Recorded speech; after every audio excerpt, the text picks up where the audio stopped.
Here's just the flow chart that shows the process in its entirety. So establishing the context really is about the purpose of the project, establishing your objectives for the process, your success criteria, which at the end of the process you can then review to see whether the whole process has actually achieved what it set out to achieve in its objectives.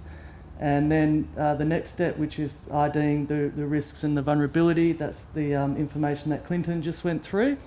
So what I'll be talking about now is the elements that we need to do when we analyse the risks, that risk information, and then the process of evaluating that risk and then going through to your adaptation options. You'll notice a lot of arrows pointing up to community consultation, stakeholder consultation, and then down below monitor and review.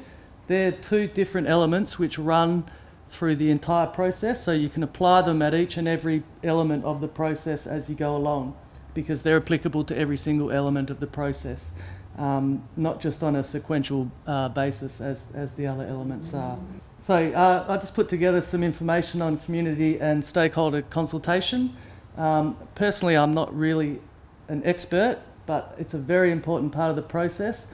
And this is a lot of the information that I'm starting to see consultants use when they put together their community stakeholder consultation strategies, which is generally done very early in the process, as it'll guide this sort of consultation throughout the entire process when it's going to be undertaken and what they're trying to achieve when they undertake it at certain elements of the process. So now we look at the analysis of the risks. So what we do is you take the information that Clint's put together, and now we want to look at the likelihood and the consequence of those hazards being realised at the different time frames over the 100-year planning period. Now, as a part of doing this, we want to establish the scales. So we want to establish a scale for the likelihood and a scale for the consequence, and then we want to look at a priority scale, which is important as it will direct the efforts and the actions that you're going to hopefully implement at the end of the process. It'll enable the City of Geraldton to target their actions and their resources at the actions that are most required immediately, as opposed to medium and long-term actions which may not need direct intervention immediately. So once we've established the scales for likelihood and consequence, we then want to look at risk evaluation, and as a part of the risk evaluation we want to establish the tolerance scale, which enables us to then prioritise actions. As a part of risk evaluation, you also want to look at existing planning controls, because that is likely to impact on what actions you may or may not take, and it might impact on the consequence and likelihood as well. Now, existing planning controls are things like your local planning schemes, any local planning policies, any strategies that are already in place, such as along Town Beach here, you've got groins and sea walls, etc. So you need to consider those things when you're assessing your options. So now we can move into looking at the adaptation options and the pathways in which options should be considered. The policy recommends a risk management adaptation hierarchy. Now the hierarchy is in that diagram over on the right, and it goes through 4 elements. The first option should be avoid the hazards. The second one is plan or manage retreat. Third, accommodate, and finally protect. If for some reason you can't avoid the hazards, then you should look at plan or manage retreat, so forth and so forth, down to protect, with protect being your last port of call, really. And just there, I've just listed some of the practical options that may be applicable under the pathways. So the next step is to assess adaptation options. So here we're assuming the City of Greater Geraldton has established which pathway it's going to take. Now the pathway doesn't have to be the same from let's say Southgate Dunes up to Drummond Cove, because they're very different contexts along the coast there. So some areas might be retreat. Other areas maybe accommodate, some maybe protect, which you've already got a lot of, especially down at Town Beach.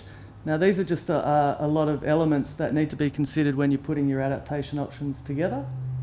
Some of the important ones are flexibility. Whatever adaptation options you choose today, hopefully there's enough flexibility in the pathway and the adaptation options that are chosen that you're not limiting the future decision makers or the next generation and the next generation from being able to choose from possible pathways in the future. So you're not locking them into a decision today that they can't reverse or alter at some stage in the future. Another really important one is the values. There's a number of values there. Really what this is looking for is for the values of the community to come through, because they will have a pretty big impact on what options are likely to be chosen. And cost is another very important thing, because certain adaptation options when chosen can have very big upfront costs and ongoing costs. Also important are legal and approval risks. A lot of adaptation options, whether it's known or not, will have legal risks attached to them, and it's very important to understand and know what the potential liabilities are. And also approvals, that's generally sort of more of a planning process thing, whether you need certain approvals for certain options or not. Financing is also very important, along the lines of what I discussed with the cost. Now once you've put all those options on the table and you've chosen what options, it's very important to put together an implementation plan of those adaptation options, because if you don't implement those adaptation options, then there's not much point in actually going through the process. So when you put together your implementation plan, it's important to define the action and be quite specific with the action, so people know exactly what's going to happen, who, where, when and how.